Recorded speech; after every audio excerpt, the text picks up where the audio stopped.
When the Secretary of Defense says no quarter, he's not just talking tough.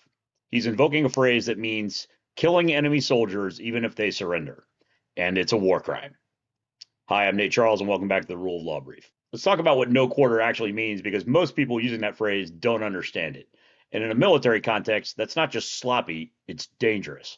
Because words like this don't just describe war, they shape it. No quarter has a very specific meaning under the law of armed conflict. It means this: no prisoners will be taken. Even if enemy forces surrender, they will not be spared. They will be killed. That's the definition. Not, we're going to fight really hard, or we're not backing down. It means surrender will not be accepted. And that is illegal. Not controversial, not debatable, flatly illegal. The law here is not ambiguous, and it hasn't been for over a century. Under the Hague Convention of 1907, it was explicitly forbidden to declare that no quarter would be given. That rule is reinforced in the additional Protocol 1 to the Geneva Conventions, which prohibits ordering that there be no survivors, threatening that outcome, or conducting operations on that basis. And this isn't just treaty law. It's recognized as customary international law, meaning it binds all parties to a conflict. The United States military adopts this rule in its own doctrine as well.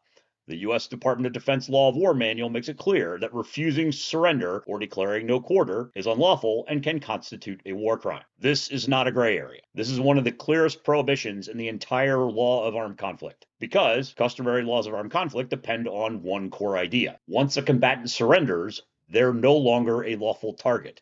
They are hors de combat in law French. If you remove that rule, you remove any incentive to surrender. And when that happens, wars don't become more efficient, they become more brutal. Now, to be fair, sometimes people use phrases like no quarter metaphorically. They don't literally mean they're going to execute surrendering soldiers. But that distinction breaks down at the highest levels of government. When you are the Secretary of Defense, there's no such thing as casual rhetoric. Your words are policy signals. They are interpreted by allies, adversaries, and the troops who may be asked to carry out those implications. So it's worth asking a more fundamental question. Why is the Secretary of Defense using words like that at all? Because this isn't accidental language. It reflects a deeper mindset. Pete Hegseth is operating like a field-grade officer trapped in the body of the Secretary of Defense. Look at the pattern. There is a consistent emphasis in Pete Hegseth on optics and superficial toughness, the kinds of things that play well at the small unit level, but have very little to do with strategic leadership. You see it when he goes out and does PT with the troops, something that might make sense for a field-grade officer trying to build rapport with his reports, but which is largely irrelevant to the actual responsibilities of the Secretary of Defense. You see it when he brought together senior admirals and generals, flag officers responsible for global operations, and then focused most of that conversation on body weight standards and grooming.